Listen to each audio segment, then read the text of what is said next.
Warning, you're about to tune into the C.A.N.S podcast. Warning, you're about to tune into the C.A.N.S podcast.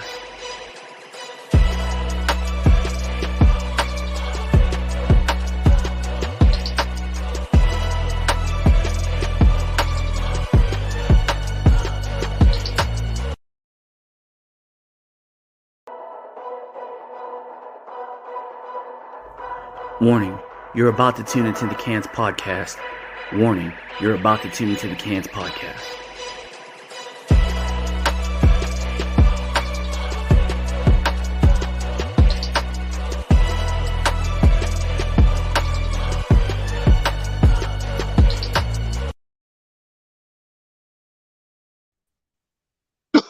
What is good, everybody? This is your boy Darkstar Menace, and I am back with another episode of the C.A.N.S podcast with my lovely guest Johnny D. What's going on, brother? I shouldn't introduce you like that. That was just fucking weird, bro. That was weird as shit. Yeah. So today we're just pretty much just gonna kind of just shoot from the hip, just kind of really just get whatever. Just kind of just talk whatever about as far as what's going on as far as with like state of nerd culture and all that good stuff, man. But go ahead. What's been some of the major news, man? Well, I know right now, like from what I was hearing right now, as far as with like the MCU, I guess I want to go ahead and get into MCU, man. From what they're saying, I guess from what they're doing, there's a lot of delays going on with a bunch of different projects. Right. Which I'm gonna be honest, man. I saw that shit coming. I saw it coming, and I'm gonna tell you why I saw it coming. Because with all the shit with Phase 4, did you notice that they were just shotgun blasting all those different projects off, and with the CGI being half-ass done? You ever notice that? Yeah, I mean, I chalked it up to the whole time as like it's the, what do you call it? It's the show, therefore it's not going to get as much money and stuff like that. But even in terms of shitty effects, man, how about just shitty storytelling too many times? Yep. She-Hulk was especially terrible, but even the ones that I like, I still see a lot of valid criticism for. Yeah. My favorite of all of them that I really, really loved was Falcon Winter Soldier, but that doesn't mean that I'm blind to some of the things that people have put out there. And I don't know, man. And I have not seen Quantum Mania yet. Yeah, I'm gonna end up watching that later on tonight. I'll let y'all know how that one went. Yeah, like I'm not gonna lie, like and this sucks. Like when with She-Hulk being as bad as it was, it really sucks because like I like She-Hulk. Yes. I like the fucking character of She-Hulk. I've been a fan of the character since I was a kid, you know, and I was hoping like it was gonna be kind of somewhat like the comic book. Maybe a little bit like the Hulk cartoon too, and it was just a fucking letdown, bro. Like the writing was bad, and there was no ending. No, and then don't even get me started with like the unnecessary origin change. Like I didn't see the point in changing the origin. In fact, I think it would have done better if they honestly kept it more inclined with how she got her powers in the comic book. I think that would have went a lot better. But that's just my opinion. I think having an actual villain, the leader, like Yeah, a real fucking ending, and everybody tries to say, "Oh, well, it was supposed to be this kind of show." Well, then just make it that. Like nobody forced them to stick the wrecking crew and all that extra shit in there. They wanted to make it comic booky and then buy it back at the end. And it was just like, pick a fucking lane. Don't get me started with the Wrecking Crew because, like, that was a huge letdown, too. And I was so ready to roll with it, dude. I was like, I was so ready to fucking roll with it. Like, I was like, okay, this is different. It's weird, but you know what? The Wrecking Crew is like they're so over the top, ridiculously muscular, every one of them, that I'm like, if you want to just make it to where their strength comes from powerful items and shit like that, I'm like, all right, fuck it, dude. I'll roll with this. I'll roll with this fucking more racially eclectic group of people. Like, I'm Yeah, ready to roll with it. And then they fucking just completely failed to deliver on any aspect of it. And I was yeah, like, dude, I was giving you all the leeway in the world, and you still failed. yeah, bro. Like that was like one of those ones where like y'all fucked this up. Y'all fucked this up, Disney Marvel, and now you're paying for it because they bank too much on Disney Plus versus like, really trying to focus on rebuilding, I guess kind of trying to build a storyline post Endgame, which I'm not gonna lie, that's kind of one of those things they shot themselves in the foot with. Because they set the bar super high with Endgame and didn't really give anybody much to look forward to after Endgame. And Especially especially they're because you have Iron Man that just died, you have Captain America that retired, and then they have no clue what the fuck they're doing with Thor. You had Black Widow fucking die. I'm You willing have to bet Thor's Hawkeye. gonna retire. Like, I'm betting money on that one right there. That when you see all his interviews and shit, he's always talking about how he really only wants to do humorous shit. He's using his like medical diagnosis as an excuse to get away from certain projects he doesn't want anything to do with. And it's like, I think that without humorous Thor, he's gonna like have one more in him, because even when you go and watch that behind the scenes shit when he was giving his Yeah, big speech, he says, all right, every one of us knows this could have been the last movie. And it's like, you're the only person in that room who knew that shit. right. Everybody else thought there would be 9 more. You're the only one putting a fucking an ending on it. And so it's like, I think that the negative reception is going to cause him to like step away from Thor, and they're not doing a good job of introducing the X-Men, which is the only thing I think that's going to get people Jesus back on board. Christ. Yeah, X-Men is because they're like doing. everybody's favorite. I mean, Yeah, and then I don't know, like with how they're doing Fantastic Four, like I don't know, man, because I'm not gonna lie, they're doing a very crap job with how they're introducing how they're introducing the mutants into Marvel. It's like it's all over the fucking place. Because first they had it to where now they're making Kamala Khan a mutant instead of a fucking Inhuman, which I'm kind of like, what the fuck? And then when we thought Inhumans were a part of the MCU, now come to find out, I guess they're making Agents of Shield a separate. They're not making it canon with the MCU for some fucked off reason. Which last I checked, that was the whole intent of them doing Agents of Shield, was to make it canon with the MCU, and then now they're stepping back from it for some fucked off reason, and then and now they're making it to where I guess they're implying Namor was the first mutant. Up from what I'm gathering from Wakanda Forever, they were implying that. right. When I'm kind of like, wait, wasn't Apocalypse the first mutant? And see, I've heard some shit that they've even tried to make, like some more recent storylines have tried to imply that there were mutants before Apocalypse, but for our generation, for the shit we care about, like, yeah, it was Apocalypse. Like, Yeah, some of the stuff that they try to cram in afterwards, it's weird to say, but I think some of us just are like, yeah, that's not exactly like, that's not the canon we care about per se. Like, no, it hasn't been around long enough to earn its keep, if you will. yeah, because like at this point they're just retconning shit just for the sake of retconning shit. That's how it comes off. Yeah, like, it's almost just about, go find who's the most this, who did the most that. All right, now make it somebody else instead.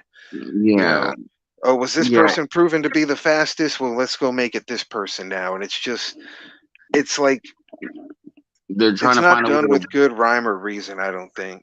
It's like they're trying to find a way to one up shit that happened in the past for no apparent reason.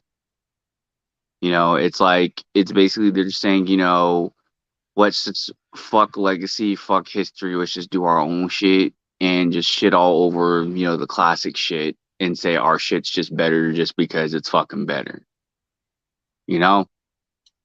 And Yeah, and yeah, and what really sucks, man, is like right now, like I'm really, really trying to get back into like reading comic books now. I really am, as I had to take a break for a little bit, but now it's like it just seems like mm, I don't know who's more all over the place, if it's more Marvel or more DC. Like I don't know at this point. You know, I couldn't even tell you right now. See, I don't really follow a lot of Marvel. I'll buy some first issues and kind of read it and just, 'cause the thing I like about Marvel is they tend to give you the first page is kind of a quick play-by-play of where you need to be to Yep. understand what's going on. DC doesn't give you that. You're just expected to know some shit. Yeah, So pretty much. with Marvel, it's easy to pick up just a lot of random issue ones and just, oh, okay, I see what's going on. Um, Yeah, versus DC, I tend to actually follow some lines, but like I'll get to this point where like I'm reading, I'm like, really, dude? And then like I'll put it aside for a minute and I just won't pick it up for so fucking long. And yeah, it's gotten to the point where I've stopped myself from buying shit that I would normally want. Like when Batman Beyond came out, I didn't get that added onto my shit. There was the new Static Shock when that one hit the first time, and then again for what they're calling season two. Both times, yeah, I said no. I got the first issue, I think, each time, but that was as far as I went. yeah, And I feel you, dude. it's a lot of shit like that where it's they're just like I can't keep letting them break my heart, you know? Yeah, I feel you, dude. Speaking of DC, dude, from what I just read recently, now they're I guess with Clark Kent now doing, instead he's being a more universal Superman, now they're kind of, I guess, gonna use that opportunity to bring Steel more front and center. See, From what I was reading, huh? that could be cool because Steel has always been one of my favorite like Yeah, yeah, yeah. And sleeper that's what, characters. yeah, and that was what I was gonna say. Is like Steel's one of those characters like that dude should have been getting a push a long time ago, man. And they You know? did in the second in Reign of the Superman. Like they gave him his due in that because like they set him up, queued him up so much earlier on, and they never did jack shit with him. So when they kind of introduced him as a doctor in the first one, I'm like, oh fuck, oh fuck. I'm like just losing my fucking head with excitement. And my Yeah, wife's just like, okay. And then when the next one comes out, she's like, oh, okay, I get it now. Eh, yeah. So like he got a little bit of a push, but like he needs the push that fucking Cyborg got. Facts. I mean, like the last story, the last memorable story I remember was from the 52 storyline when his niece ended up taking, I think it was like the Infinity Formula, and she ended up getting superpowers. And then Steel took the Infinity Formula, and then he ended up getting the superpower to where he can coat his whole body into just straight up steel and have superhuman strength and shit like that. Right. Yeah. Yeah, and that was actually a pretty good storyline. And actually, I kind of like that they kind of made his story a little more front and center within that storyline. And that was actually a pretty interesting storyline because him and his niece were butting heads, and then come to find out Lex Luthor was using her the whole time, and they basically team up, take out Lex Luthor, and then they pretty much extract the formula out of them, and then go back to wearing the armor again, which is pretty cool. And and honestly, like that's like some type of shit that like I've always been wanting to see from Steel. I've always wanted to see, get more into Steel's head. Especially now with his character being engaged to Clark's ex-girlfriend, Lana Lang. Hmm. I kind of want to see that storyline kind of progress a little bit more. Be interesting to see that. Because like I said, Steel's a badass fucking character. Why not fucking use him? Why not utilize the character the way he should have been used in the 90s? See, the Which, one thing I want to see in terms of Steel is like, you know how they'll do occasional things with like I think it was the Teen Titans Go movie where Superman was voiced by Nicolas Cage, and yeah, then Billy D. Williams voiced Two Face, and I think the Lego movie. I want to yeah, see Shaq come back as Steel as a voice actor. yeah, that would actually be pretty hilarious. I would love to see that. That would be some pretty interesting shit. And then like Shaq, I think his heart was in the right place with what he was trying to do with that movie. I think he was trying to bring this character that he liked into a bigger mainstream. It's just none of the right people were involved in the project. Dude, that man, And his I acting would have chops liked that. weren't his acting chops weren't shit at the time either. When And you don't see get me some of his started with the later suit. acting, he can actually act nowadays. And don't But get me back started with then, the suit. Don't get me started with the suit, dude. but as a kid, I thought it was the coolest shit, dude. As an adult, it took me like 3 sittings to get through that movie. Oh, dude. But as an adult, I was like, or as a kid, I was like, this is the greatest shit ever.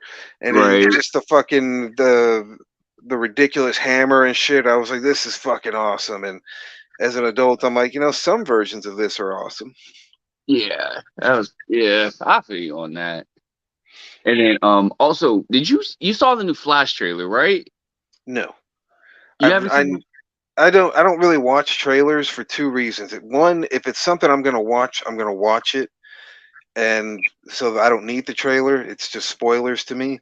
And two, if it's something I'm not gonna watch, what's even the point? And like, I'm done with the DC, all of it. Like, I have no interest in it. My wife watched Black Adam the other day, and I was in the room and I was enjoying it, but I also didn't give a fuck that I missed a bunch of parts. I just didn't care because it's like I'm done with the DC live action shit. Like, you're getting it all wrong. I thought James it? Gunn was going to be a great savior to the universe. He's Oh man, not. Jesus, I don't, man. I was gonna slowly bring that shit up. Go, but but go on, dude. But yeah, dude, I don't like to. I've told you before. I don't like to do the toxic fan thing where you show up to every movie with your fucking scathing blog review half written.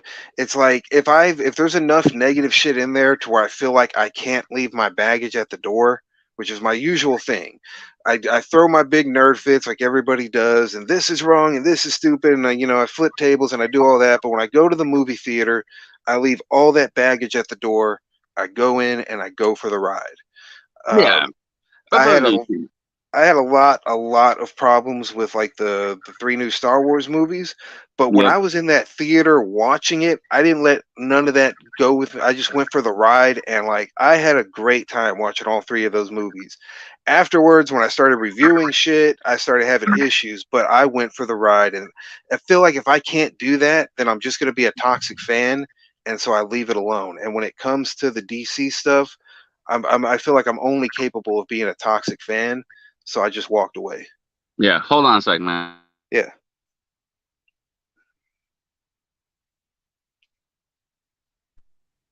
Sorry about that, bro. My girlfriend texted the missus text me.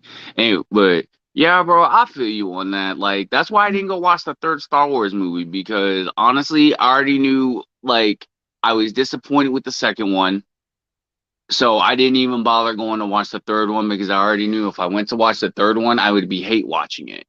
You Right. know what I mean? And I wasn't gonna do that. But for some reason, with this new Flash movie, I might check it out only for Batman. That's about the only thing I really care to see in that movie. Because I mean, they did show Michael Keaton's Batman, and I won't lie, that little part that when they showed him in the trailer, it was actually pretty badass. Well, I've seen like the memes where it's just like, yeah, I'm Batman, and So you didn't get to see the part when he freaking just dropped off the scaffold, picks the dude up, and then slams him onto the fucking ground. nah. Yeah, it was pretty badass. What I think is Not gonna. funny though is the juxtaposition between now and then, and what I mean by that is I was watching one of the little TikToks I follow shows like just old footages of different comic book related things, and it was like everything leading up to the release of this movie, and all the comic book fans talking about, oh, he's not Batman, he's not big enough, he's not this, how he's too small, he's not muscular, and like it was just a parade of fan after fan, different age, different fucking races, different sexes, just everybody across the board, all saying the same thing. This guy's not Batman. And you fast forward to now, and it's like it's completely different. Like he won everybody over not only through that movie, but through it aging well. And now everybody's like, this guy is fucking Batman. And, you know, you would never hear a negative word against him as Batman Like, compared to before that movie came out. And to me, those criticisms at that time were 100% valid.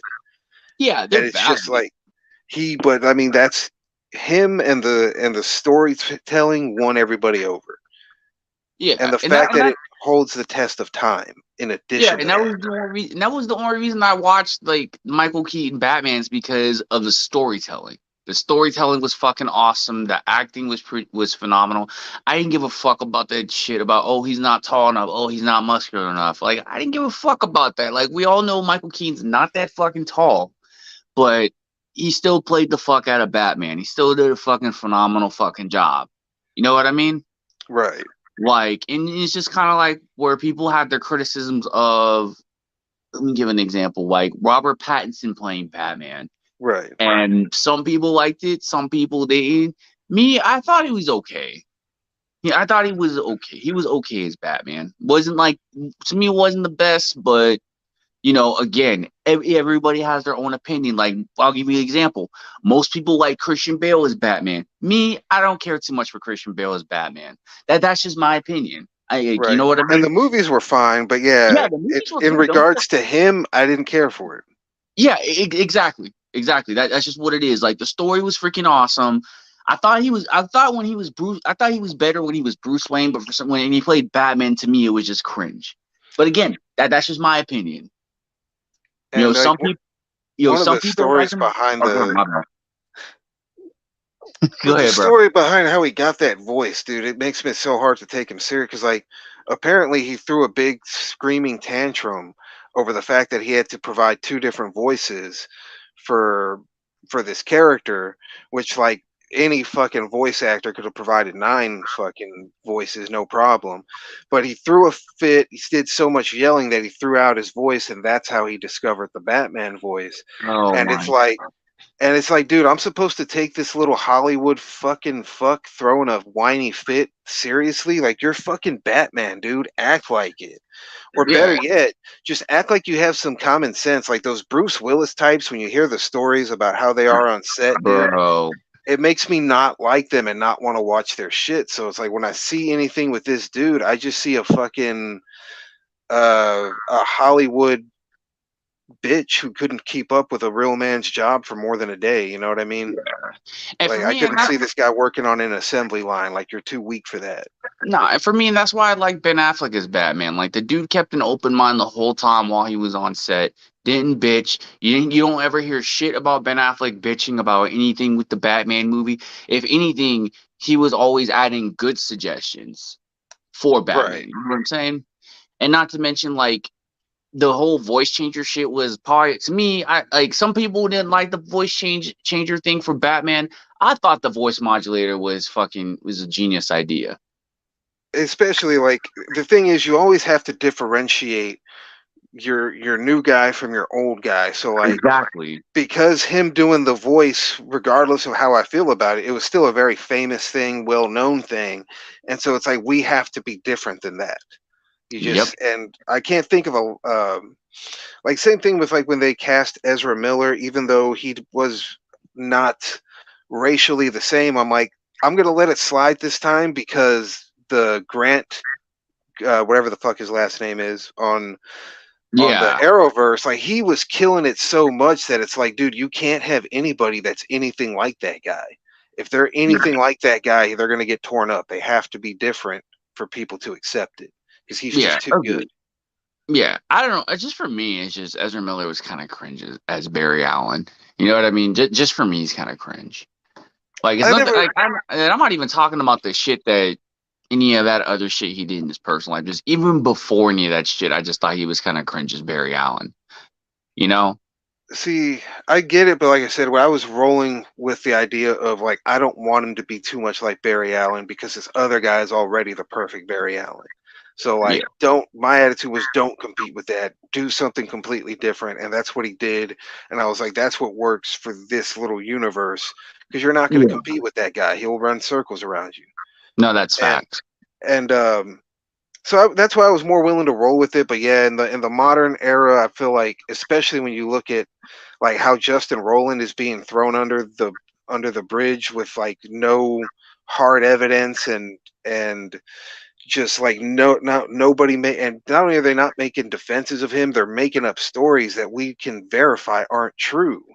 They're like, oh, he has no involvement in the show. Like, dude, I watch the behind the scenes for every episode. Every episode you talk about his direct involvement. Like, are you fucking nuts? Wait, And which so, dude? Yeah, Justin Roiland over on Rick and Morty. oh, Like that guy. Yeah, the way that when you look at the way shit. he's getting thrown under the bus versus the way, and then consider what he did. And if let's say what he did do, that is awful. But there are a lot of celebrities who have done the exact same thing who And had virtually worse. no consequences to them.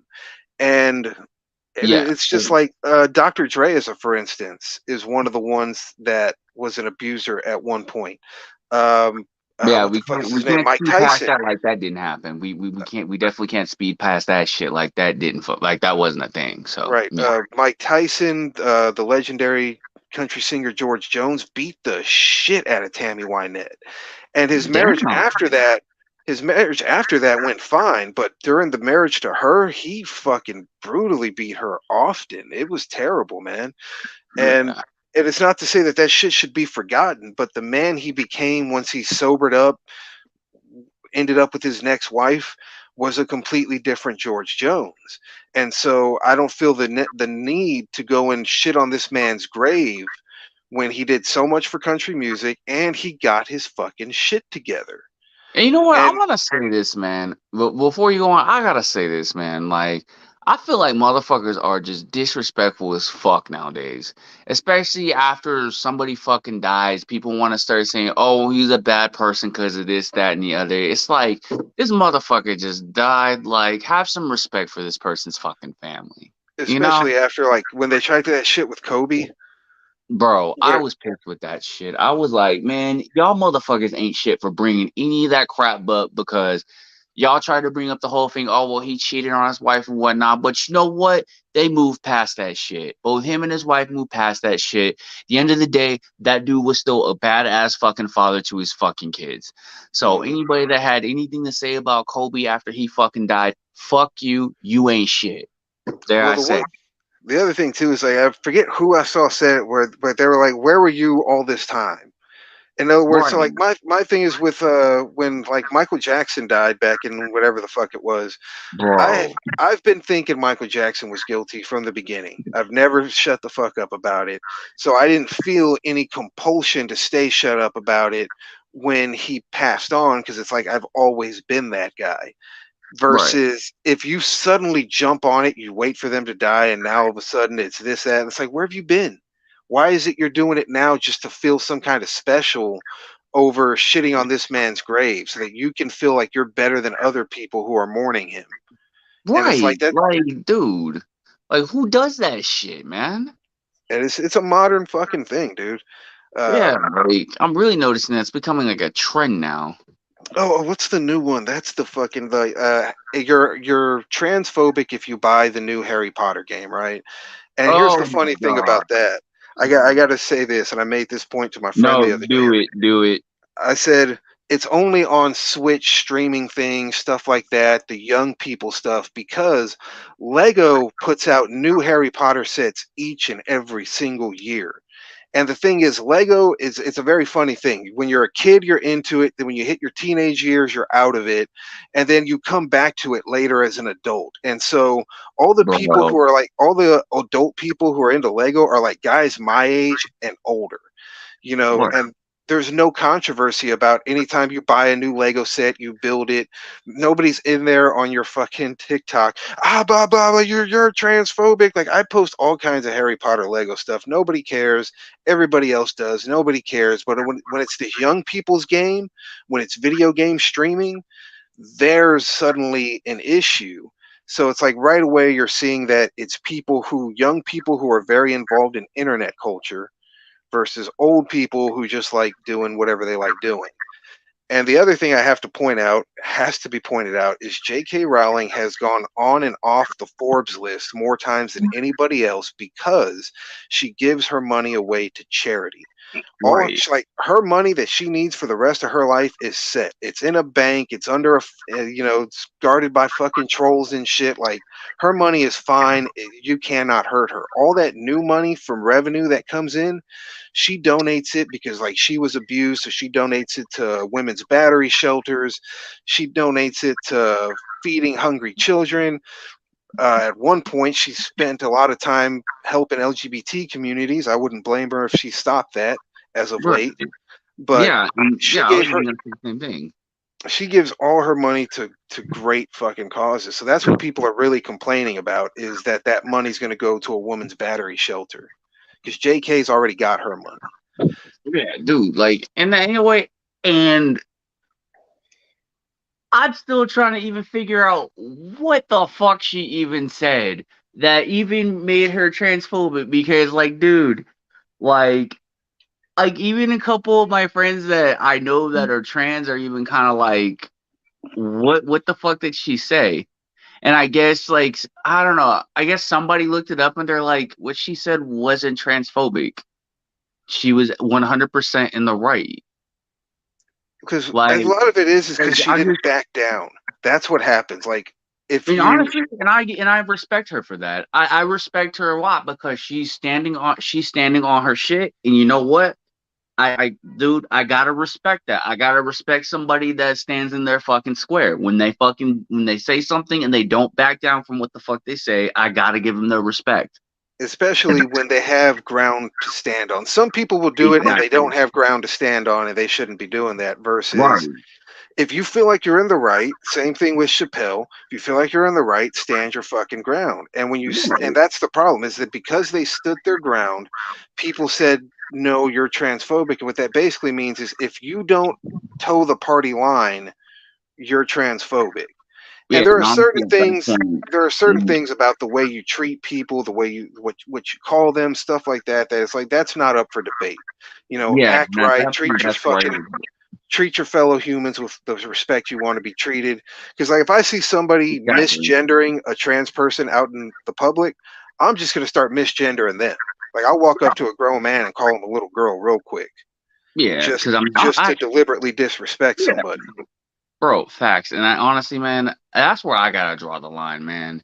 If because I don't agree with something that you say and you call me transphobic, that's where I draw a line in the fucking sand because I'm the one motherfucker that's far from being transphobic. At the end of the day, it's like I always say, man, regardless of your race, your gender, your sexual orientation, any of that fucking bullshit. I don't give a fuck.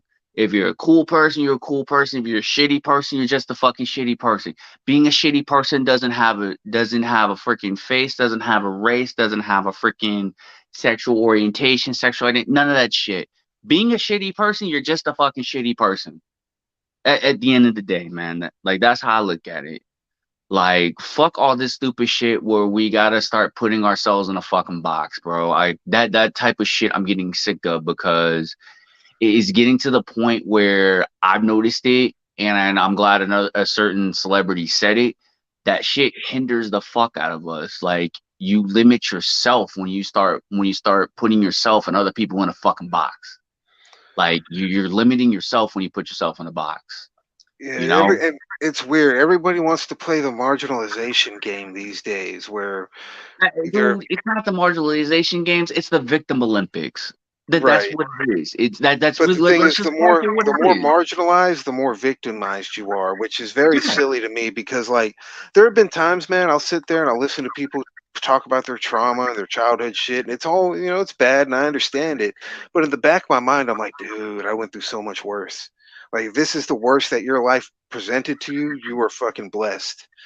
Right. Because, And that's what I say sometimes. Like I hear some people fucking bitch and complain like bitch about things, and I'm kinda like, yo, there are people in the world that got it 10 times worse than you. Like, shut the fuck up. Stop complaining. If I you got really it's like I say, if you really want to change it, if you really want to make a change, do something about it. You know, get up off your ass, pick yourself up from your, pick yourself up from your bootstraps, and fucking do something about it. Don't sit here and start begging other people for shit. Do the fucking work. Dude, too many people feel like because they feel like they're talented or something that it should just be given to them. No, it's not And how that works. and it's like, dude, you got to get out there and do it. Like, that's Yeah. one of the things I don't like about people almost having like racial quotas in terms of like Hollywood and New York and the entertainment industry. It's like, dude, That shit. the person who gets it is the person who puts in the work, the person who gets the attention. I really think the wrestling business has it the best. The bigger reaction you get out of that crowd, the further up the ladder you get. Yeah, same And with mixed martial arts too. Same thing. and it's just it's all about the crowd. If the crowd is loving you, if the crowd is digging you, you're gonna fucking move forward, man. Yeah, And to exactly. me, it's that should be it. And some of the stuff, like I will say, I'm actually looking forward to that. What is it? That Moon Girl and that Moon Girl dinosaur thing. Yeah, that I actually want to check out, dude. Because Like like that I was really want to check that. that to me was one of the young diversity characters that was done well. It wasn't done to pander. It was written differently than other characters were that made her interesting of her own accord. And it's just like I really, dude, when it comes to most of those young characters, like really with the exception of Riri, I love all of them. My issue is like when you put them together, no place in America looks like that. Yeah, that No is true. place in America has just one angry white guy on the team, and everybody else is some kind of something else. And I just think of it's that shit. like I think Squirrel Girl is awesome. She's like one of the few people holding it down for the white folk. But Yeah, if you're gonna make those teams look a little more natural, it's like you got to have a couple more men and you got to have a couple more white people. You can make them Jewish, you can make them gay, that's fine. But yeah. Like who you cares? need that needs to look the way, like when I look at my restaurant where I work and I look out into the people in the crowd, like it needs to look like that Yeah, to and then me. also one more thing that I always gotta say that, and this is something I've always had to say with a lot of the writing now. Stop fucking lecturing to the fucking audience. Just tell a fucking story. Stop trying to lecture to the audience and tell them why being this and that is bad. Just tell a fucking good story. An external conflict, internal conflict, and then an external resolution. There you go. Come up with the climax, end the fucking story. If you want to do an epilogue, do an epilogue too. But we don't need people lecturing to the fucking readers. Like I get tired of that shit. Especially You when know, it's a constant thing too. Like yeah, I've like always I've always been the kind of guy that I feel like the message always belongs in there. But I've also said that the message most of the time should be a blink and you miss it kind of message. yeah, It because it should gets it to the should point where I get turned off to the book when they start doing that shit. It just gets to the point I just want to put the book down and just don't even open it back up again. or there's also something to be said for like you can depict a lot of this shit just by revealing one person's personal ethos to another. So as opposed to Right. saying this is the way you should be, you put one person up and he's like, "Why did you do that? Why didn't you do it this other way?" He says, "I did it this way because this is this and this is what I think is right, and I'm not going to break out of what I think is Right. right." And then that person goes, "Oh, okay, I see why you had to do something in a way that was different than me because that's not my ethos." And you get Yeah. that simple conversation and across by just having like Spider-Man and Punisher. Punisher's like, "Why didn't you just kill that guy?" Spider-Man, "Dude, I don't fucking kill people. What's the matter with you?" And he's like, "What about this guy? He's my partner. He does this and that. He used to be a criminal. You would just fucking kill Right. him? You don't do that." And so you kind of portray the idea through personal ethos, and you maybe even challenge some of those things because you would have Punisher come in and talk about what about this person and that person and all these bad people that you could have stopped, and look at all the people they hurt. And so you have not just one person's ethos, you have two, but ultimately you the reader have to grapple with which one you value more. And if the writer does their job and if your parents did their job, you're going to side with Spider-Man mostly. Right. Speaking of fucking Punisher, dog, what the I'm sorry, bro. I just can't get over the fact that they nerfed the shit out of Punisher, bro. But they did away with the freaking with the skull symbol, and then they did away with the fucking with him using guns. What annoys the shit out of me, especially about the skull thing, is like all these little dumbass kids who seem to think that they somehow won the culture war by getting rid of the skull. It's like you lost the war when you gave Right. that skull up and you said, okay, fascist, you can have this. You're allowed to have this symbol. This is yours now. Like that was you losing a fucking culture war, man. And it should have No, been that an wasn't easy war to win. losing. No, that wasn't losing. That was throwing a fucking. That was like throwing a fit. That was like when you're playing Monopoly and somebody does some shit in Monopoly you don't like, you flip the whole fucking Monopoly board over and walk the fuck away. That's what the fuck that was. And dude, That's exactly what the fuck that was. it did not help the situation. To me, it only made No, things worse. It made it did not.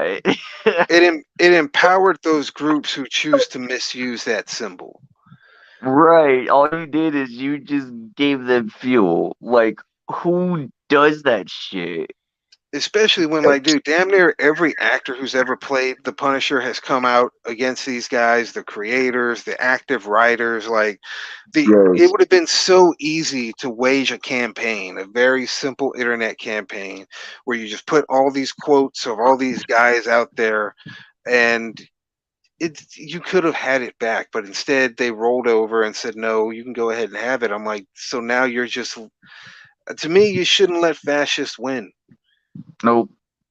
And that's what we Nope. did with that. We said, okay, fascists, y'all can have it. You can keep, using this as your fucking totalitarian symbol, your symbol that makes it okay for government officials to persecute their own citizens. Like, yeah, dude, Yeah.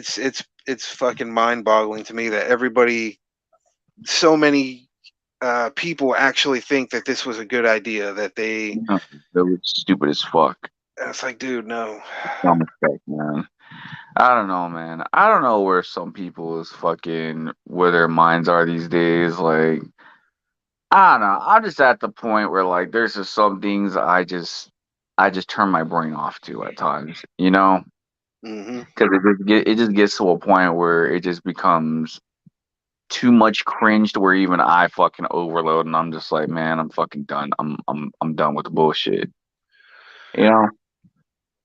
Yeah, one thing too, I'll say at least we have like anime and anime like products to look to. And when I say anime like is I'm talking about like Avatar and Korra, going back to when you're talking about teaching Yeah. people what it means to be good people, showing them right morals, proper ethos. Like that show Right. did all of that, and like everybody in that universe is some type of Asian. You know what I mean? They don't have race the way we have it. They just have nations, and to Yeah. the point where Aang can go to another nation, put on their outfit, and everybody's like, "Oh, you're one of us." You know Yeah. that it's that fucking simple. So like there is no racial kind of any of that out there, but they still teach you what it means to be good and moral. When you look over at My Hero Academia, all that shit happens in Japan. So there's like one black dude. So like they're not talking about race and shit like that, but there's so much in there about what it means to be a good person, what it means to do the right thing. And I think the absolute best depiction of masculinity in all of media right now comes from Red Riot. Oh, I can believe it. I think I that can definitely. his idea of manliness is so pure and honest and what people need right now to be able to say, yes, it's good to be manly, but you know what? Right. Manliness isn't what you think it is. This is what it is. And this kid just has the perfect grasp of manliness.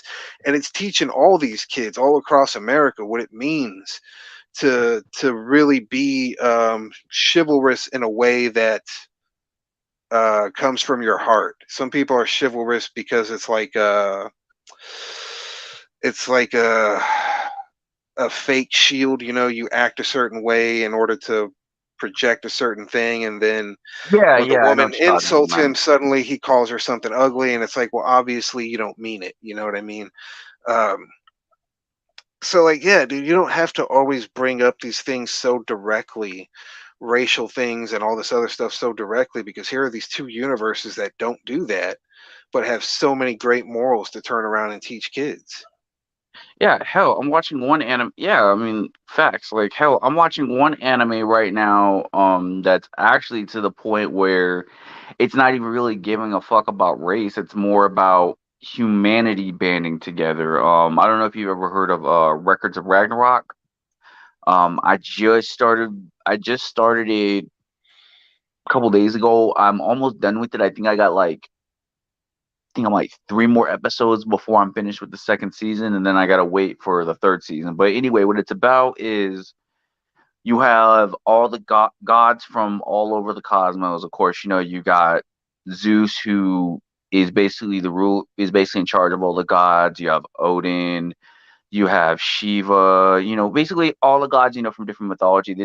Zeus decides he wants to say, "Fuck it, we're just gonna end humanity," since they don't know how to fucking act, they don't know how to get along. If anything, all they're doing is they're just causing more damage, causing wars and pollution and shit. We're just going to get rid of humanity.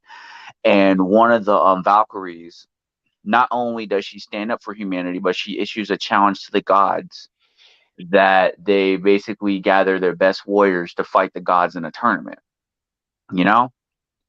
So basically, what they're doing is basically the gods versus humanity, and they're fighting each other in a fucking tournament. It's a pretty badass anime. I know the first fight they did, it was Thor versus Lubu. And what you don't realize is that with some of the weapons that they use, they actually take the spirit of another Valkyrie and they infuse themselves within that weapon. So yeah, it's a pretty interesting anime. I think it's right now, like, they've had two gods get killed right now and two humans get killed.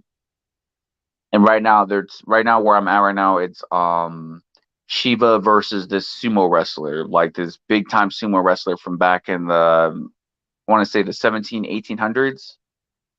And yeah, dude, it's an interesting ass anime, bro. I would fucking recommend it. Hmm. It's pretty legit. But one of the things I do like is that the humans aren't trying to go back and forth with each other about bullshit. They band together because at the end of the day, they want humanity to fucking survive.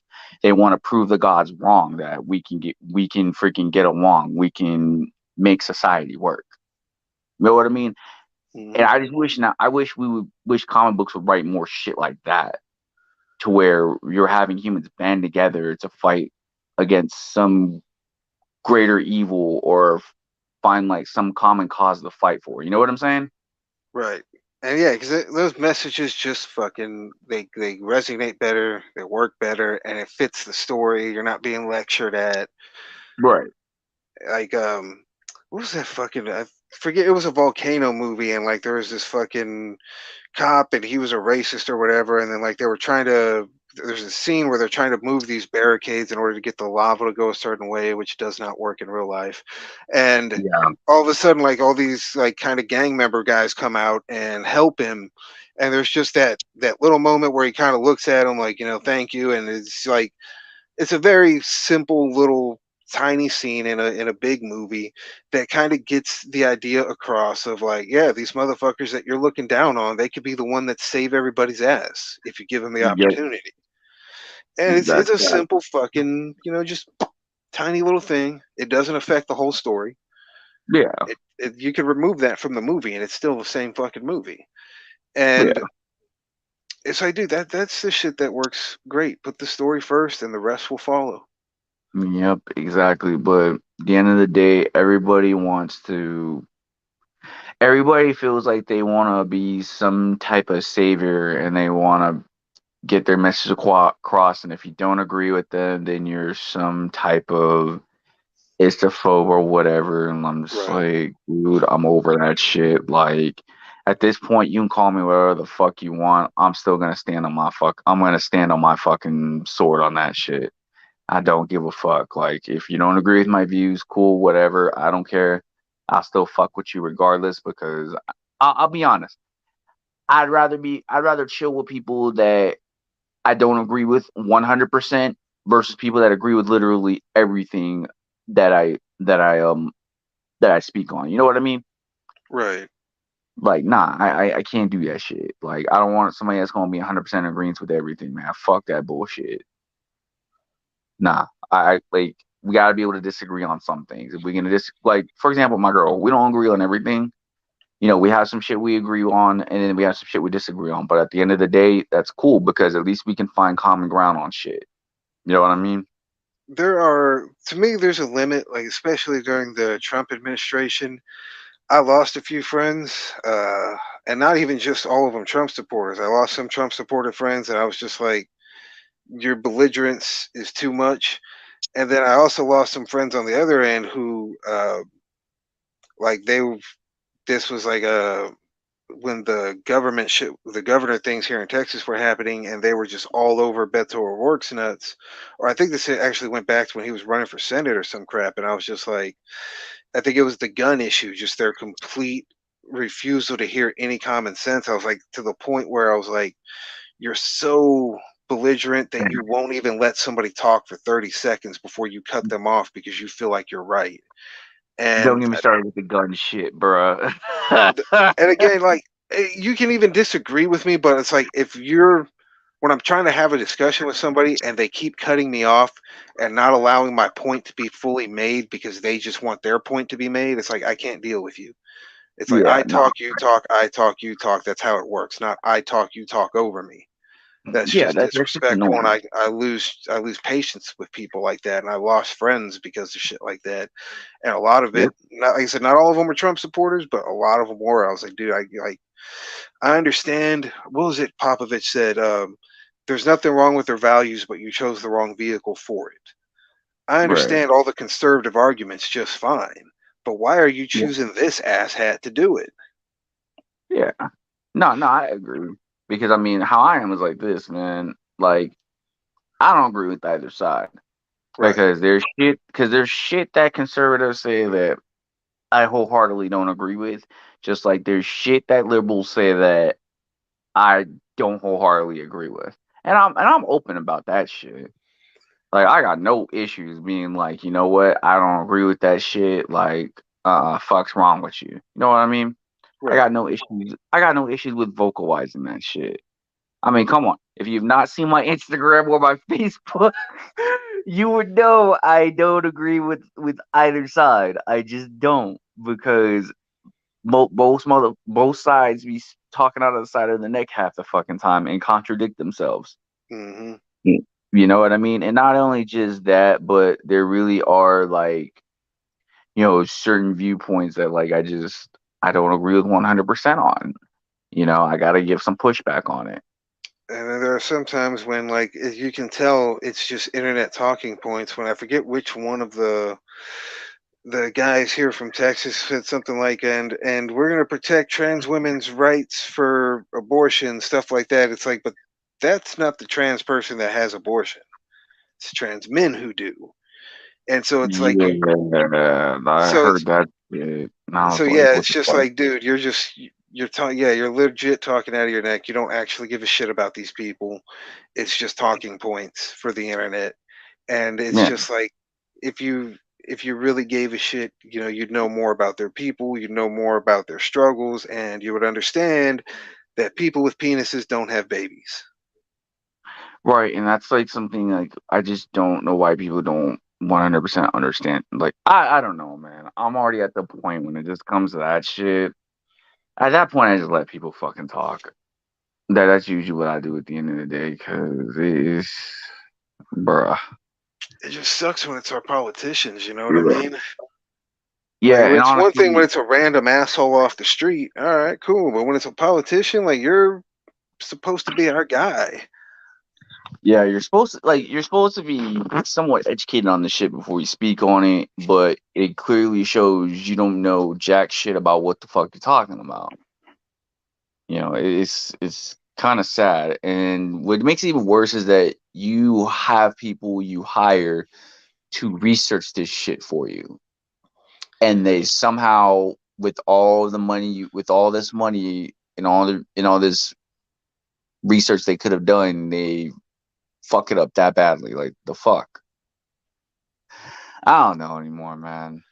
Like, there's just days where I've just lost hope for humanity at times, you know. You want to know the weird one that gives me hope in humanity of all people is Go Bill for it. Burr. Yep, Bill Burr I can gives me, agree with you on that. and the reason is like because I was watching this thing where he's talking about comedy, and he says, I feel like it had to overcorrect for us to get it right. That everybody had to go over the line for us to realize where the line is, and that I think that right now we're going through a phase where everything is going way too far over the line, over way typically too far to the left, and it's there needs to come a point where that correction comes in, and I think in the entertainment industry because like look at Velma. Velma was definitely way overcorrected past that line, and people are going to look at that and go, all right, on the next proper Scooby Doo run, we're not going to go that fucking ridiculous to the left. We're not going to be Which that over the top about the and next somehow shit. that show got a season 2. I think it's exactly like what we were talking about, where they're pouring money into things because of little internet pockets. They're like, no, we're promise you, you're gonna make your money back. They're like, you're sure? Yeah, sure. And then they never make their money back. Just like that. What was it, Bros? Is that what it was called? It was a comedy movie made for gay guys, Yeah, and bros. Jesus Christ, that flopped so hard, and then even the dude tried to blame it on straight people, I guess, and it's kind of like, well, one, you targeted this movie for gay people, not straight people. So how are you gonna get mad at straight people for not watching it when because you it's a know what? movie about two guys and no straight people don't want to go watch that? So how are you gonna get mad at them? But the thing is, we showed up for Bohemian Rhapsody, and The Last of Us had a great fucking love story between two men that was beautiful. I mean, fuck, it was tragic, but it was beautiful. I don't want to give anything away out there, but like one Yeah, of the please things that don't, I because I loved haven't about it, watched it yet. one of the things I just kept loving about as I was watching is their moments together weren't gay moments. They were moments that I had had with my wife, that I had had with another girlfriend, that I had had with an ex. There was just little conversations and things that I had had identically with a woman. And so it's like this whole thing was just two people in a relationship going through a lot of the same things that we all do. And I was seeing it on both parts. I was like, oh, I've seen what I've done what he did. And, oh, I remember when that happened to me and just like that, and like seeing myself in on both ends of the thing. And it was just like it was just a fucking relationship. That's all it was. And so it's like hetero people showed up for that, and I mean that was a fucking brilliant episode, man. And I think people are gonna remember that really well. Versus with Bros, it's like you're not targeting every audience with some gay stuff. You're targeting a gay audience with some really gay stuff. Right, Don't get and it's like don't get mad when the heteros don't show up for that one. exactly, like, bro, it's like I was just kind of like scratching my head at that shit. I was like, wait, what? Oh, dude, and my Like it? wife is one of those, those white women who just love gay people. That Oh God. they almost think of them like little dogs in purses. Like my wife is one of Jesus those. She just Christ. loves gay people and gay shit and all that stuff. And even she was just like, "What is the fucking point of this?" Dude, Like what the fuck? That's crazy. when you can't get fucking dipsy white women into your shit, like you fucked up. Yeah, that's pretty bad. Yeah, that's pretty bad. And then for the record, Bohemian Rhapsody, only reason people watch that shit because Freddie Mercury is the fucking shit. Regardless of whether he's gay or straight, bisexual, whatever. Freddie Mercury was a fucking pioneer. And see, I just had to get that out. one of the things too about I've noticed this. I really think only one gay character has ever broken this, which is in terms of like identity politics and all the bullshit. Yes, it's important to see characters on screen that look like you, but it's also important to identify with characters that are nothing like you. For a Right. little boy to identify with a female character, to identify with a black character, or even to love a character that they don't identify with at all. Because like when I look at James Rhodes, that guy, he's military, he's this, he's that, he's nothing like me at all. He doesn't look like me. He doesn't act like me. I think he's a more stoic man than I. But I fucking see this character and I fucking love him. And so to love characters that are like you is important, but to love characters that are nothing like you is just as important because like how if you have some guy saying some racist shit on your couch, you're gonna look at him and be like, dude, you listen to Jimi Hendrix every day. How are you saying this? And it's Right. like you have to have that to point out to people and like look, you're being a fucking shitty ass hypocrite. Don't do that. Don't be that way. And you do that by having stuff that's nothing like them is just as important. And when it comes to gay shit, it's like one of the only gay people in any real life that I can identify with is through the music of Freddie Mercury because he had just so much bombast, so much fucking tenacity and attitude that when you put that music on your headphones, you get to work and do like you feel so much energy and so much power through his lyrics and shit like that. And so the only person I've ever seen on screen that has made me go, "That's a badass. I love that guy," and who also was gay was the Red Asp of Dorne, which was Oberyn Martell, Pedro Pascal's character in Game of Thrones. Oh Like, yeah, I remember that dude. Yeah, that dude was a fucking badass. dude, you see him and you're like, oh my god, what a fucking badass, what a badass. And you kind of forget that he pokes boys just like he does girls. You forget that he's bi. None of that fucking matters because when he's out I there honestly forgot that swinging that character was fucking bi. spear, huh? Yeah, I honestly forgot that character was bi. I honestly forgot about that. I'm not even gonna sit up here and lie. I honestly forgot about that. Because it's And it's then barely in there. Like there's when he's out in the streets, nothing about him is any kind of gay. And it's a funny thing because he's almost a heterosexual kind of gay because his attitude is very like I'll fuck anything, which is which yeah, is in kind order, of yeah, yeah, but please. at the same time he's mostly with women, but he's sometimes with guys, and it's just like yeah, I'm gonna poke whatever's moving. Yeah, like And one of my favorite characters that happens to be bisexual is fucking Dawkins, Wolverine's son.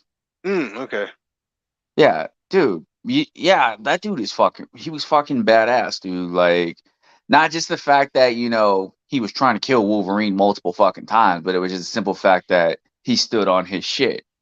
right, He was like, "I'm gonna kill this. I'm gonna kill my fucking dad." Because he was a fucking piece of shit, and because of him, my mom is fucking dead. So you know what?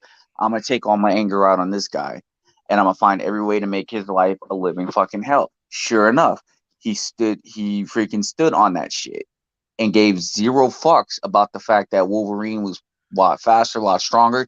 He was willing to go through all this fucking shit just to fucking take out Wolverine, including fucking coating his freaking claws with carbidanium. I don't know if you know what that you should I don't know if you know what that is, but carbidanium is the material that actually disrupts adamantium. And he mm, went as far as coating his fucking whole skeleton system with that shit. Even though he knew that shit could possibly fucking kill him, he did not give a fuck. He wanted to get his exact fucking revenge. He did not give a shit. And then once Wolverine quote unquote died, he kind of realized revenge just really wasn't worth it in the end because at the end of the day, killing this dude, it's not gonna bring my mother back. You know what I mean? And right. like that, and that's like and honestly, like that's on some real man shit right there. Cause at the end of the day, we always think about we want to get even with a motherfucker or exact revenge on someone that did us wrong. But it's like you gotta ask yourself this: in the end, was all that even really fucking worth it? You feel what I'm saying? And that was like something that when Dawkins actually came to that epiphany, it made me think. You know, it really really made me think about that a little bit. You No, know, exactly, dude. And like yeah, and see that's what's great is like characters like that because it's like the first thing you see is their badassedness, their attitude, their mindset. All that other shit comes later, and the fact that it comes later gives everybody in humanity the ability to identify with them on some level. right. And that's And what's important because a heterosexual black kid reading that comic book and identifying with this LGBT character and seeing how bad ass he is going to make it easier for him to see his when he's at school and he sees a kid that's gay, it's going to make it easier for him to be willing to accept that and befriend him Right. and realize that this kid could be just as badass as any other friend you've got out there. Right. And even then, like, I didn't even know Daken was bisexual until like there was an issue of Dark Avengers when he was at when they were at a fucking bar, and from what I found out, it was a ability not only that he has but Wolverine has, is that they emit like pheromones, which Hmm. explains why Wolverine was getting laid left and right.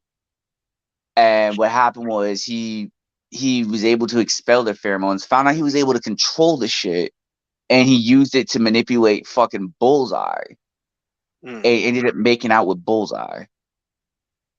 I don't know if they And smashed, but it's implied that they did.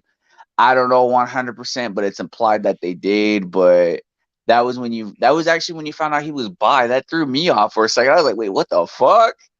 Like, what the fuck is this shit? And then come to find out he had pheromone control, and I'm like, oh, what a fucking asshole, bro. But the whole time, like, what a fucking asshole, bro. How you gonna do that shit, bro? But it was still funny. But it was still a good read, regardless, man. It was still a good read. Hey, and right, then which is what's the main thing is it a good read? All right, the rest of that shit comes later. right, and that's like kind of an issue that I have, like with. I guess how whenever comic books they try to how they portray a lot of LGBT characters, I'm not cool with that. And let me explain. Like when I'll give you actually I can give you the prime example. Tim Drake. Okay? Hmm. He was all of course, Tim Drake was always, a character that was, kind of timid sometimes, but at the same time, he was just a really smart character. And of course, he's a nerd, right? And then for some fucked off reason, when they changed his sexuality to bisexual, now he's like super fucking feminine. I don't know if you ever noticed that. I haven't been reading any of the new shit with him, like, Yeah. because it's mostly in Detective Comic stuff that he shows up, and I'm more of a Batman guy, but then I'm also behind on Batman. Like, I'm so far behind. Like, you remember that crossover with the Flash? Um, like that. It was The like I'm button? at like issue 64. Oh, No, it's okay. not the No. button. It comes a little bit past the button. There was another crossover one where it happened, I think, when Event Leviathan was going on. Oh, okay, okay, okay. Yeah, so I'm Gotcha. like Okay. way behind, but I got a big stack on my desk because those are the ones that I'm getting ready to tear through, but I just haven't had the Yeah. time yet. But yeah, like Yeah. so that I haven't caught up to those points to notice that. But yeah, I'm not fond of what they did to that character. It was just so unnecessary to do it to that specific character. Yeah, especially since at the time when they did it, he was dating Stephanie Brown. Dude, and that's the thing, because like I remember the issue when he allegedly died, or like, and dude, I remember that Yeah. issue brought me to tears. Like when he's standing there, Yeah. he's against the stake, and he has all the attacks come in on him, and he's there, he's battered, he's barely able to move, he's holding himself up on this thing, and he's just like, okay, okay, like basically getting himself mentally prepared for his death, for the shit that's about to happen. Like, of course, he was transferred away last minute by some aliens, and he wasn't introduced at the time, but when he But came come back, but first come to thing he find did out, was run to his girlfriend. First yeah, thing he did upon his return was run to his girlfriend. And yeah, I'm supposed to believe that this dude is out there sucking peen now? Like, dude, yeah. You and I we're, was just that threw me off. I was like, what the fuck? Wait, are we serious right now? And what makes it worse is actually one of his childhood best friends too. That's his boyfriend. That's what makes it worse. right. You know, and like like, and it's like I said, I got nothing against any characters that are LGBT, but it was just how they went about doing that shit was cringe. Right. Same with like with them making Jonathan Kent bisexual, and the only reason they did that because they wanted an excuse to make a gay Superman. That was the only reason why they did it. Let's just be honest. And That's the see, only reason why DC did that. When it's like, why do you need a gay Superman when you have Apollo? And see, I was more willing to roll with the Superman one. The issue for me was like the fact that they announced them back to back made it very obvious that this was done for like political points or whatever. Like, because Yeah, everybody's, well, what about the representation for bi-men? Oh, you want bi-men? We'll give you a whole bunch of bi-men. And it's like, but we only needed one. And I would have been more willing to accept it for Superman because my attitude is like once they aged him up and did all this other Brian Michael Bendis shit, to me that's like leaving your car out in a hailstorm. All yeah, right, and not it's to be already dick. dented and fucked up and whatever. So if you make it gay on top of that, you haven't really done any more damage than what's already done to it. So they had Yeah, done so much shit to Superman that I was like, yeah, you want to make him gay? Fuck it, make him gay. yeah, it's already and not right. Might as well make it wronger. yeah, Versus not to be a dick with that one with the whole bisexual thing. If they really wanted to push a bisexual character, that's what John Constantine is for. But I digress. John Constantine, and like they also did it with uh I wish they would just start calling him Wonder Man already, but Superman Wonder Woman's brother, Jason, Yeah, which like kind of annoyed me but the way that they did it because they had first introduced him under the like ladies man kind of thing where he was just a womanizer, and then they introduced the bi thing later. It's like you should have introduced it out the fucking gate instead of changing the character so much. But there's yeah, like that's a fucking character they could have pushed just as easily, and because like they introduced him like he was supposed to be this big huge part of her story in the very beginning true. of Rebirth, and And then they when have they yet to finally do anything introduce with him, him. like they barely do anything with him. Yeah, they have yet to really do shit with him. Like I I said, peeped that slap some on. armor on him, call him Wonder Man, and stick him out there. And I But you know know that why there's, people call him Wonder Man? You but know see, why? that's exactly why they should, because you stole Captain Marvel from us. So you know what? I say we steal Wonder Man from you. I would actually agree with that. That I would actually agree with that sentiment. like that would be my petty tit for tat thing. Is, oh, you want our name? That, because it sounds like it belongs to you. Well, guess what? Wonder Man sounds like it belongs to us, so we're taking it. But we Right, need it. Nah, you can call him Mr. Wonderful now. You can give him a new name. right. Not Mr. Wonderful. What the fuck? That's Yeah. fucking wrong on so many fucking levels, bro. That is so fucked up. But hey, I probably would have done it. I probably would have did it too, bro. But that's just fucked up, man. At least put a little bit of respect on his name, just a little bit. Not a lot, just a little bit. Just sprinkle a little bit, like the freaky, Now we're gonna team what's him that, up with like Mr. Salt Baby, Fantastic. We're gonna bro. We're team not him up even. with Mr. Fantastic. Jesus Christ, man. Man, bro, that was fucked up how they did Mr. Fantastic, dude. Apparently now he's not the smartest human being because he's got apparently not only does he have a half sister that's smarter than him, but it's a black chick. Of course it is. Yeah, I saw that coming. Like the minute they did that, I was like, bro, I'm done with y'all, dude. I mean, last I checked, isn't that what Moon Girl was for?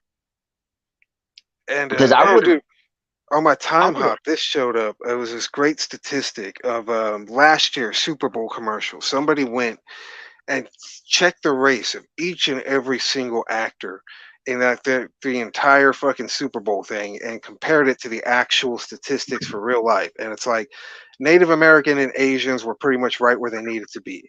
White people were a little bit underrepresented. Black people were way overrepresented, and Hispanic people were like underrepresented by less than half. So it's like white people little underrepresented, Hispanic people dramatically underrepresented, and black people are the only race of people who are overrepresented in media. And it comes a point where it's like you got to look at that and say, hey, maybe we need a few less black characters and a few more Hispanic characters. My And that only doesn't question. No, go ahead, man. Because that doesn't I mean to got a like question stop for them. making that doesn't mean to stop making black characters, because you and I have talked about some great characters that we're both working on. So it's like neither of us are going to stand on that platform. But I think Yeah. to step back and look at the whole picture, and it's like not every single character being rebooted as black is brilliant. Sometimes it was, a No, lot of times it was no. just trendy and it flopped. Yeah, not honestly, no offense, just rebooting every character as black. Basically, my thing is just rebooting a character as a race swap. In my opinion, is just cringe. It's fucking cringe. It's cringe at its finest, But I also think, like for me, I want to see the character Ravage brought to life by Danny Trejo. dude. I would actually pay to see that. I So would like, pay to see that. there are some race swaps that I'm 100% ready for, but it's like I'm kind of a get in where you fit in guy, and Ravage is one of those lesser known characters, and he's kind of just known as like this wild shoot 'em up kind of guy, like tough Yeah, guy kind of thing. And it's like, dude, you get that's Danny Trejo. It works. It works in terms of personality, and it works in terms of it being an obscure character that people are race changing, as opposed to Mr. Fantastic is going to be, I forget what fucking race the new guy is, but Indian. I think yeah, Indian now yeah, apparently rich. I kind of don't really see a point in that. I especially when we just just don't. introduced the perfect guy. Like everybody loved the guy that they had in the other universe. Just use that fucker. Yeah, but you already know, like Marvel these days, they gotta representation matters, And and like I said, it does, but get in where you fit in, and that ain't where it fits in.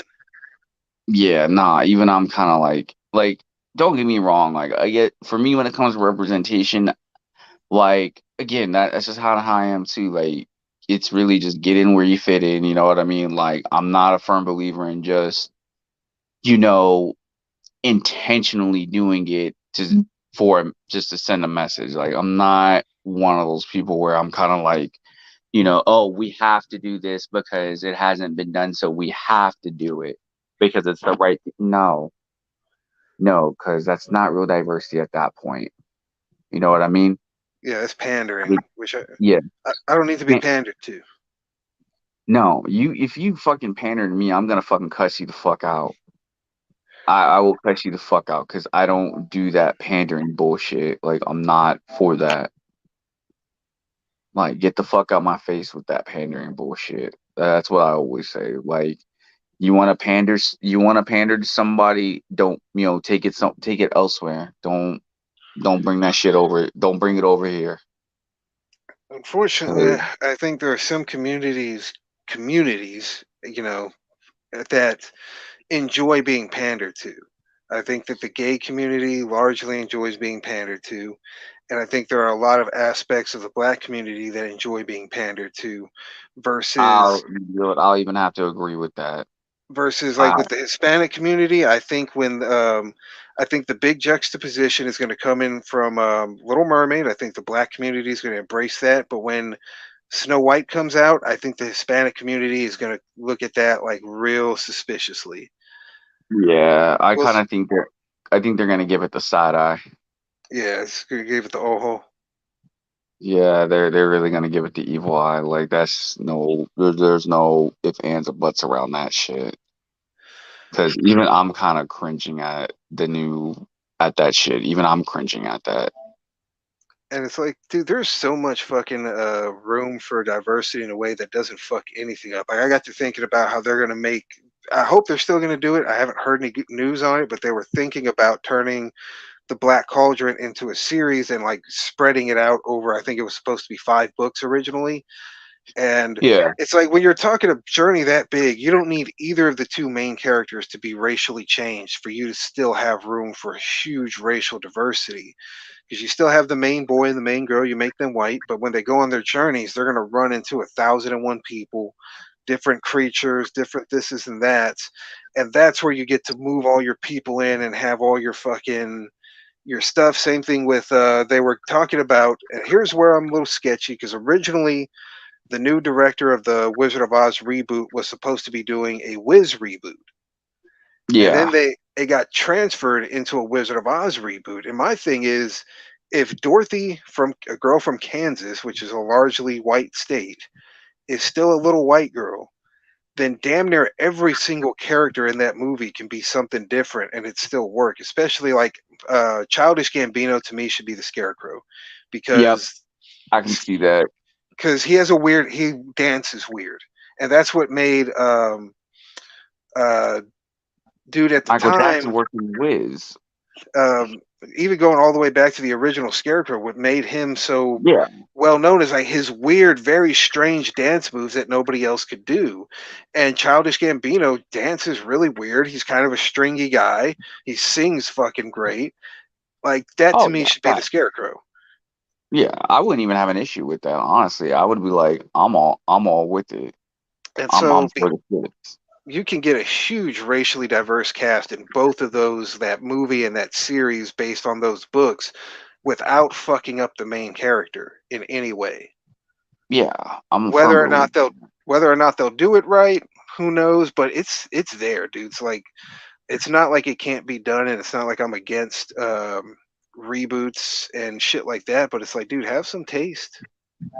Yeah, like I'm a firm believer if you're gonna do a reboot or a remake or a live action adaptation, my thing is always this. Like keep it within the spirit of the source material.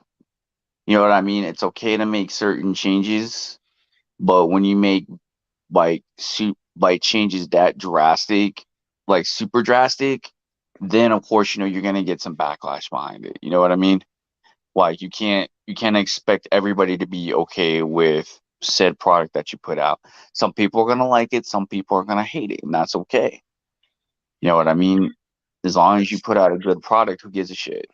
see, one thing with the Marvel thing that it was a mistake, and I think they're realizing it was a mistake because they when it was especially with the She-Hulk writer, they kind of were like saying that they kept trying to hire writers that were not comic book fans, that was their big secret to how they're going to do the next phase, is bringing non-comic book fans in to write all this shit.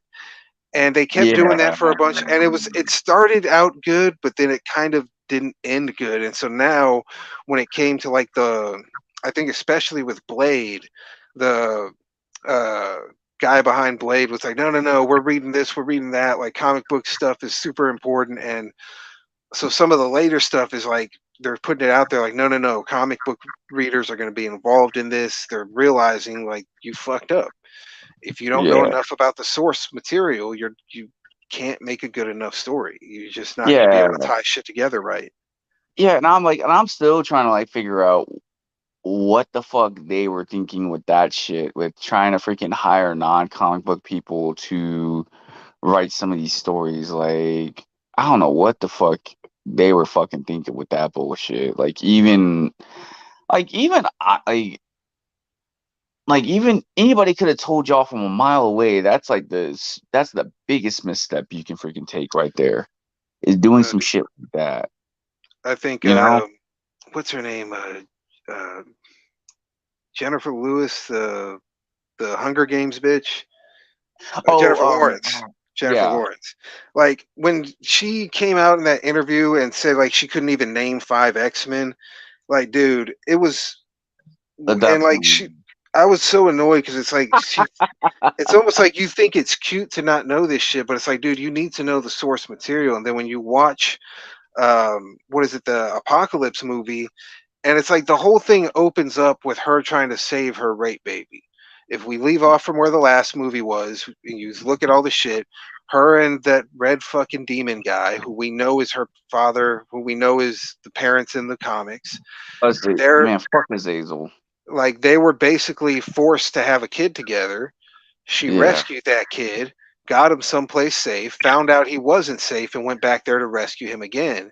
But if you go and watch that shit, she's acting like she's just saving some random mutant when she should Yeah. be acting like a mother who's trying to save her son that she doesn't want to know is her son. Like there's a lot Yeah. of subtext to that acting that had you known any tiny thing about X-Men at all. And the thing, she didn't even have to read any of this shit, dude. She could have just put the X-Men cartoon on while she worked out and found out all that information. You Right. know, Like, you didn't and have to that's the thing read I was like, shit. yeah, and that was like kind of one of the things I was just kind of like, dude, you don't need to go read. Like, if you don't feel like reading the comic book, you can go watch the cartoons, and that'll give you like a condensed version of the fucking comic book. That's usually what the cartoons do is they'll take from the comic books and do like a condensed version of it. That's Like really what they do. Yeah. especially the X-Men one, because like I think Chris Claremont worked on a few episodes, and there was a couple Yep. other writers who were heavily involved in the episode. So it's like you're literally getting this from the comic book writers themselves. Same thing over with Paul Dino and Bruce Timm over in the other Yeah. universe. You have actual writers writing this shit, so it's just as good as any comic book you're gonna fucking read. So Like yeah, you could. hell. Yeah, I was gonna say hell. If you're gonna do Batman, there you go. You got Batman the animated series. You don't just have that. You even have the Batman. You can go watch that shit, and there you go. You got your source material. Fuck, I would even say Brave and Bold. Even Yeah, though I that's would even more say about that team too. ups, you still get a lot of, even though it's campier, you still get a lot of good Batman lore out of that. Hell, you can even go back and watch like some of the old Batman movies. And not just the old Batman movies, but you can even go back and watch the 60s Batman, and there you go. You're good to go. Not that hard. I mean, Like, shit, that's how we got our knowledge when we were kids. When we were kids, what, we had 5, 6 comics to our name? You know what I mean? yeah, like All our shit came from those cartoons, and that's what all of our future stuff was built on, was those cartoons. So it's like, dude, you could have just put on the X-Men cartoon. You would have understood that was your son, and you would have played that role 100% different. And when you don't do that, you're failing as an actor. As an agreed. actor, you're supposed to know what the fuck you're doing. Yeah, and honestly, why do you think Chadwick Boseman was able to play the fuck out of Black Panther?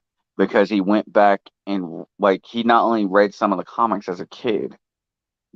You know what I mean? I mean, hell, even the director did. And you don't even have to go back and read the comics. You can even go back. There's a specific episode of the Fantastic Four where they actually, where basically they took that whole first appearance issue of Black Panther that Jack Kirby did Hmm.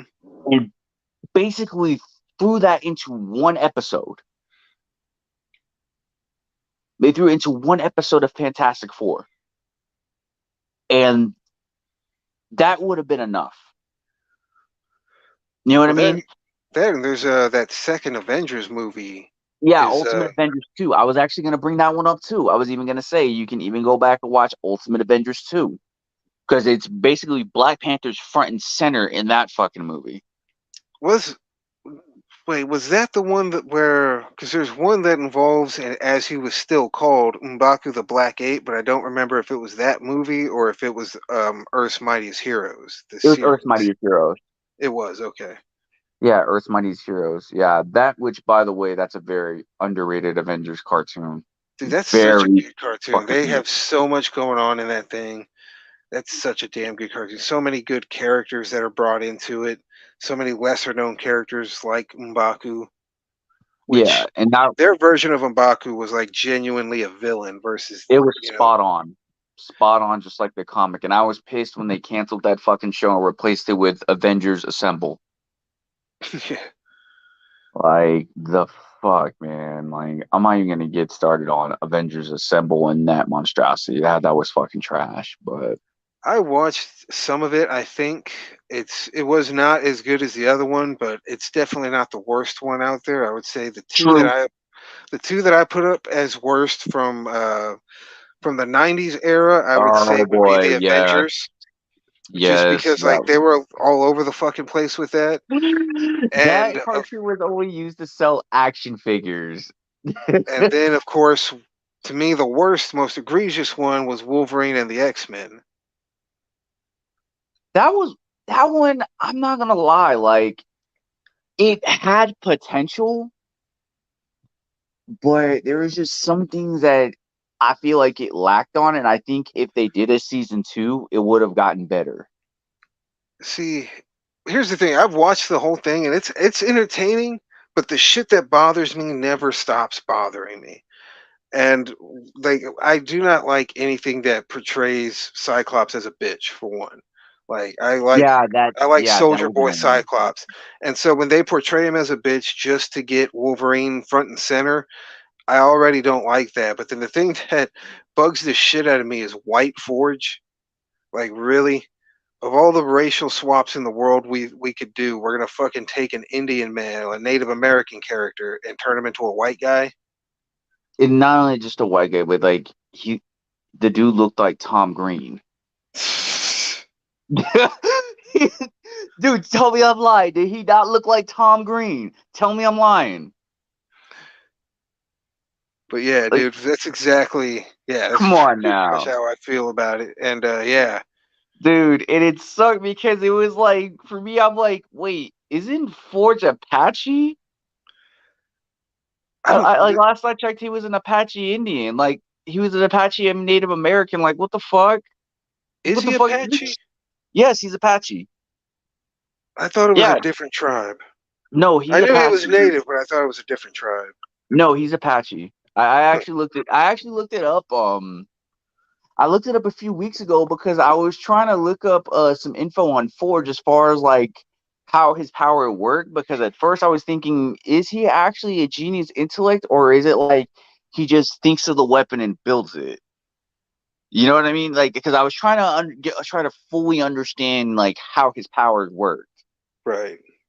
You know, just because I was just having one of those days where like I just think of random comic book characters and I just think of like random shit like how exactly do their powers work? And yeah, come to find out, Forge just builds a weapon and half the time he doesn't even really truly understand what the fuck he's building. But if he thinks it, he can build it. You know what I mean? So that's Right. why I was looking that up and I was just kind of like, wait. I was like, yeah, he's Apache. And then right when you brought that up about Wolverine, the X-Men, and Forge, I was like, bro. Which, by the way, come to find out that you remember that Hulk versus cartoon, the Yes. animated. Yeah, that cartoon along with Wolverine and the X-Men and Avengers: Earth's Mightiest Heroes are all set in the same timeline. Hmm. Yeah. Yeah, that tripped me out. And it made sense because I remember the episode of Wolverine and the X-Men where Hulk showed up and it showed that exact part from X-Men from Hulk versus when he was fighting Wolverine. It showed that exact fucking part. And for what I was hearing on that cartoon, they were actually gonna bring in Deadpool in season 2. Yeah, 'cause see, they did introduce Deadpool in the Wolverine story, Yeah, that's but what I was saying. No, they didn't bring Wolverine. They didn't bring Deadpool in. They were gonna bring him in season 2 of Wolverine and the X-Men. He was originally slotted to be in Wolverine and the X-Men season 2 until they canceled it. But I do remember that little weak ass cameo that Deadpool did on the X-Men cartoon. I don't know if you remember when Morph was turning into just a bunch of random people from Wolverine's past. He hmm actually turns into Deadpool for like a split second. hmm. Yeah, I actually went back and watched that episode. It threw me the fuck off, man. I think what's funny is they changed like Morph's name was Changeling in the comics, right? Yeah. But when they went to make the cartoon, they said, no, no, no. DC has a character named Changeling that's really popular. We don't want to confuse everybody. We'll name him Morph. And the great irony is that DC character is now known to the world as Beast Boy. Nobody knows him as Changeling, so they could have just kept Forge's name the same or Morph's name the same. They didn't have to Yeah. fucking change it at all. Yeah, but hey, what do we know, man? What the fuck do we know? But I mean, that's just what it is when it just comes to shit with when it just comes to nerd culture, man. And then when it comes to nerd culture, not so much nerd culture, but when you have people that kind of like, I guess they want to, what's the word I'm looking for? I don't want to say infiltrate because that just sounds a little too divisive.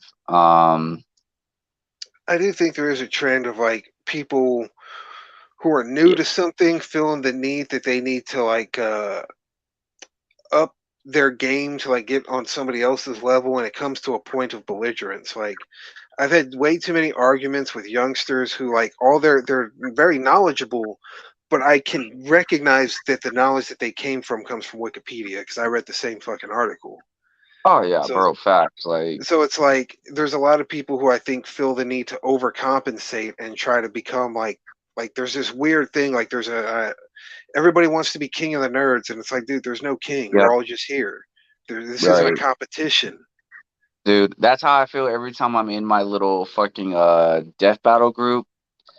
every time they have these stupid ass fucking debates, like everybody feels like they have to be right, or like their point is like I'm right, you're wrong type shit. And it gets to a point where it's kind of cringe because like I know there was like this stupid dumbass debate they always have. It's either between Goku versus Superman or Superman versus Thor, and it's just kind of like, dude, Superman would beat the fuck out of every last one of those characters and can always go back and prove the shit.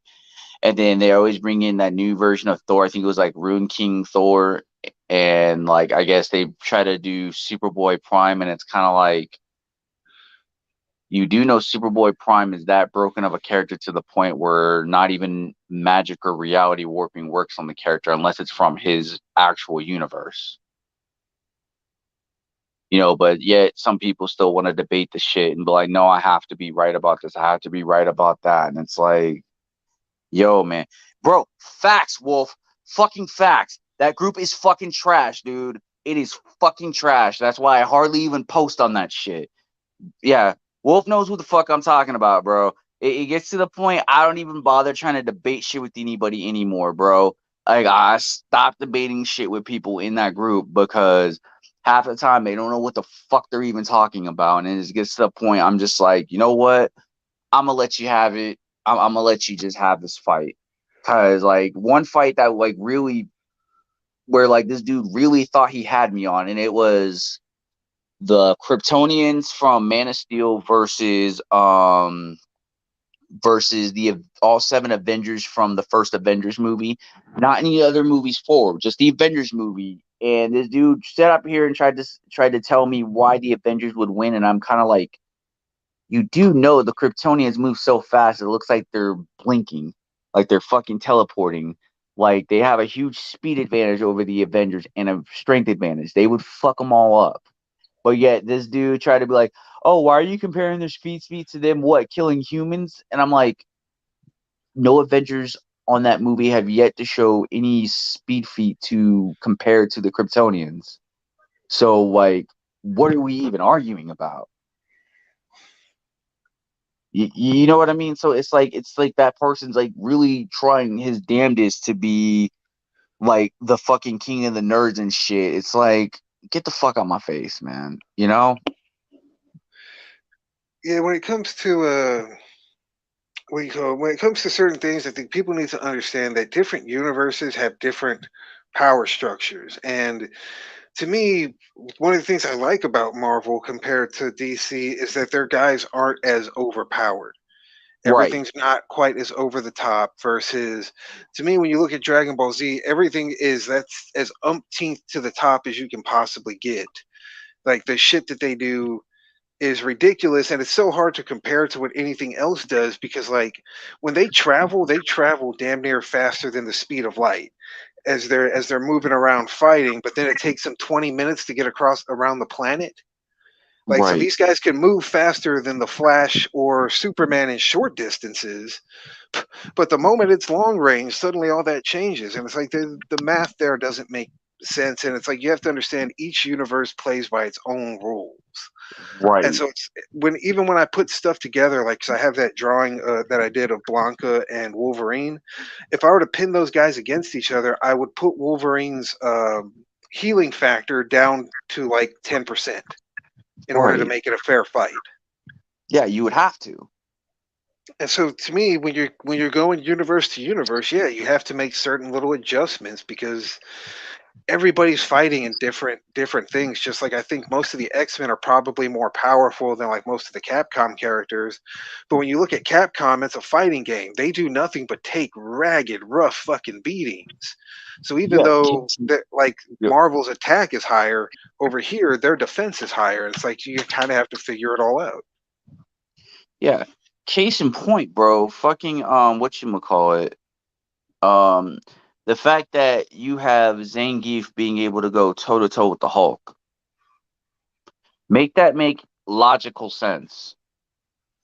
How Zangief is somehow as strong as the Hulk. Like like what it is people I think just really what it is you have people that don't understand power scaling and don't understand how to balance characters out. That's really the biggest thing is people don't understand how power scaling works. And I've always said that, like, I've always tried to say this in these damn groups that apparently y'all don't understand how power scaling works. And then let's also not forget too, when it comes to anime, and this is gonna be one I'm gonna probably get shit for, but you know what? I do not give a fuck. Anime over exaggerates every single fucking thing. They over exaggerate everything. So they, even when they say that a character is moving at the speed of light, they're probably not moving at the speed of light because, again, even in anime, they don't necessarily understand power scaling. They don't know how to scale actual fucking powers or actual strength. If anything, the only anime that's even done a good job with that, in my opinion, is My Hero Academia. It's really the only anime I've seen so far that has done an amazing job with fucking power scaling. Every other fucking anime that does power scaling, like, no, y'all don't know what the fuck you're talking about. And then just this whole thing with Goku beating Superman, like y'all have yet to really prove that shit. Y'all say he can use instant transmission and move faster than the speed of light. Superman moves at light speed. You know? Not at the same speed as like the Flash, but he moves at light speed. So he would be able to keep up with Goku. 1. 2, motherfuckers have yet to show any strength feat to even prove that Goku even has knockout power to be able to knock out Superman. So that's why, like, when it comes to that shit, those debates, I don't even bother trying to get into them at all. Like, I leave it the fuck alone. Like, I'm already at that point where and honestly, I'm about to leave that group too. I don't blame you for leaving that group, bro. Because I'm about to do the same because motherfuckers do not understand power scaling at all. And my God, I just don't understand this whole shit with trying to be king of the fucking nerds. Like, it's like if you're right about something, you're right. If you're wrong, you're wrong. It's just what it is, man. It's okay to be wrong. Own the shit, learn from it, move the fuck on. Yeah. The one that happens to me a lot is because from when for a while there, the final season of Gargoyles wasn't released yet. It was never released on DVD, and it hadn't been released on Disney. So it's like I couldn't watch the final season. And so that was always my comment: is when is the final season Gargoyles? You'd always have one person come in and, oh, don't you know that this is this and this is that? And I'm like, and it's like the real ending is in the comic books. So I'm like, show me your comics.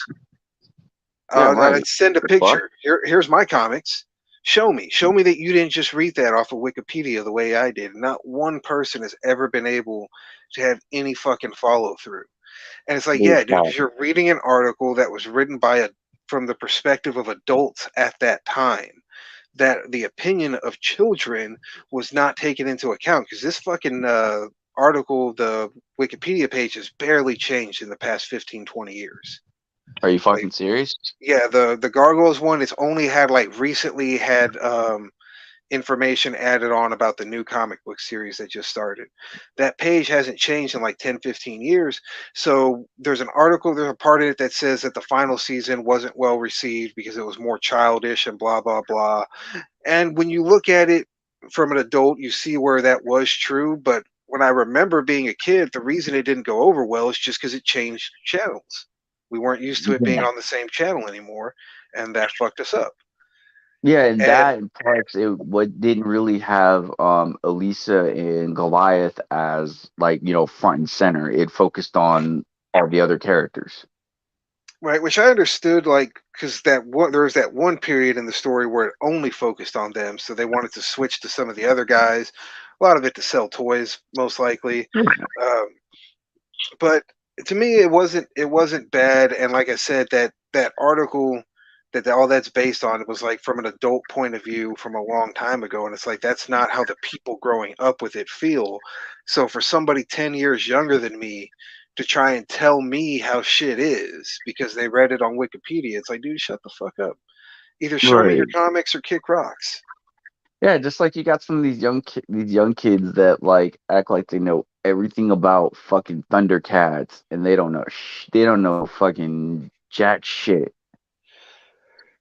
Dude, I watched Thundercats all the time as a kid, and you know what? I barely know jack shit. Even though I'll put it on every once in a while in the background, but it breaks my heart that they never finished that one season from like what was it, 2009 or whatever. Yeah, dude, I was pissed about that because that actually was a good reboot. That was a damn good reboot. It was what's his name, Will Friedle, the Yeah, yeah, Blue Will Friedle, Beetle, yeah, Blue Beetle, yeah. and Terry Terry McGinnis. McGinnis. Like that fucking voice, Ron Stoppable. That's who was doing the main character. They had the original voice of Lion-O come back as his father. Yep, Just great cast, great story, great, beautiful artwork on it. And I think that what failed is because like because it's a toy company, they were trying so hard to push those fucking toys that when the toys failed, they're like, oh well, I guess the cartoon failed. And it's yep. like, That's no, why dude, Young Justice went to shit. it's like, no, dude, you wait to see. Like they were trying to sell it to too many kids, and it's like, no, you should just have collectibles for the adults. Trying to sell to Yep. the kids with those old school things, it's not going to work. Nope. And so that's where they screwed themselves. Is like they were pushing those toys so hard, and the toys just did not sell. Yeah, I mean, I get like when companies want to try to sell toys and shit, but yeah, when you're relying on a cartoon series to sell toys, like what really suffers is the cartoon series when you cancel it just because the toys didn't sell. And it sucks 'cause especially when you have a cartoon that's like well received and you just said, nope, we gotta cancel it because the toys aren't selling. So guess what?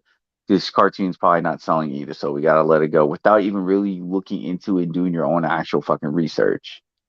And what And kills if me you is like don't, when it came back and it did real big on streaming, I was kind of hoping that maybe like a season two would get picked up, but it just never happened.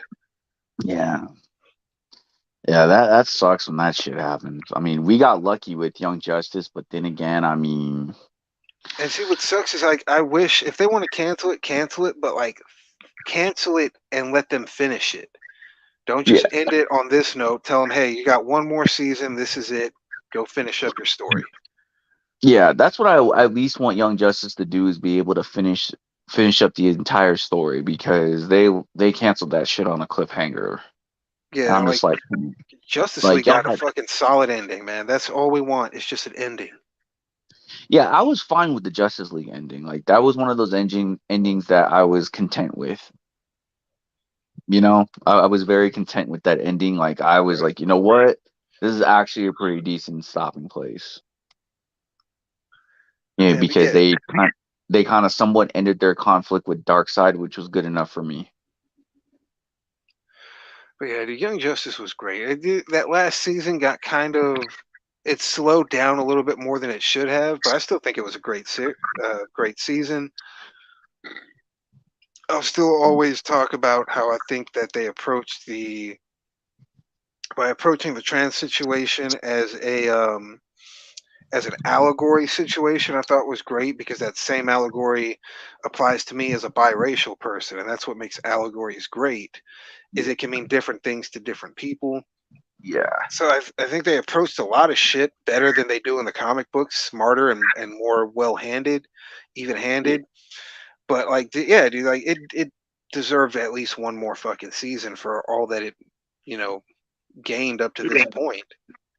I just know I just know the throuple part was a little weird, where they had Aqualad's ex in a throuple. That was weird. Yeah, I kind of think that was kind of one of those things that shouldn't have really been explored. But I mean, whatever. At the end of the day, do what you want, whatever you want to do with your show. That's your show. Go for it. and at I, least it wasn't like they weren't beating that into you. Like it was there, but the story was all about, you know, was all about I think Caldor and the shit he was trying to overcome at the time. And then And at the same time, it had to do with Vandal Savages. I think it was his son. I think it was. Is one of his sons. yeah, Yeah. So I mean, that was kind of an interesting take. And then like even in with the Zod side storyline was kind of. I thought that was actually kind of cool. I thought it was cool. I don't know. To me, they dragged it out just a little too much. Like I feel like they could have.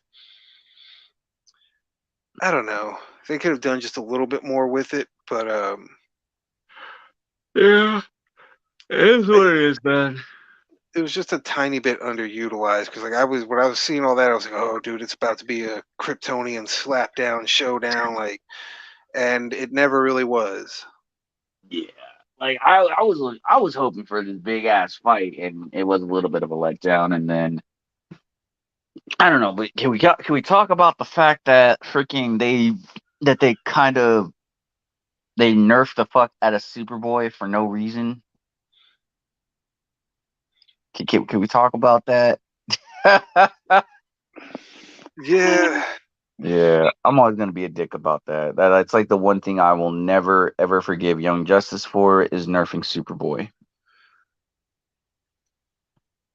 Yeah, but I digress on that shit, man. But oh god damn, I've been on this bitch for almost 2 hours. God damn, I've been on this shit for 2 hours, dude. Yeah, I think it's about time we wrap it up. I gotta get down there Yeah, and tell my wife goodbye before she goes to work. yeah, I feel you, bro. And plus, I gotta go get something to eat because I'm fucking starving. So yeah, I'm definitely gonna go ahead and get something to eat, man. But yeah, man, as always, man, I do. Hey, it's always a fucking blast when you're on the show, man. Always feel free to drop by at any time, man. Absolutely, man. Have a good time. Yeah, yeah, same here, man. And then also before I go, I want to announce one thing. I'm gonna start doing another kind of, I guess, a little show where I just kind of rant about just I guess really just anything that comes to mind, anything going on in the news, stuff like that. I'll just kind of do a rant on it. So it's just gonna be a vlog called Darkstar Vlog. So I'm hoping I can start dropping that pretty soon. It's just gonna be kind of random and off the cuff. So I mean, just kind of be ready for that. I'll hopefully I'll be dropping it soon. But also with that being said, we're gonna go ahead and end it from here. It's your boy Darkstar Menaces and Johnny D. And we'll catch y'all in the next one. Y'all be safe. Have a good one. Peace.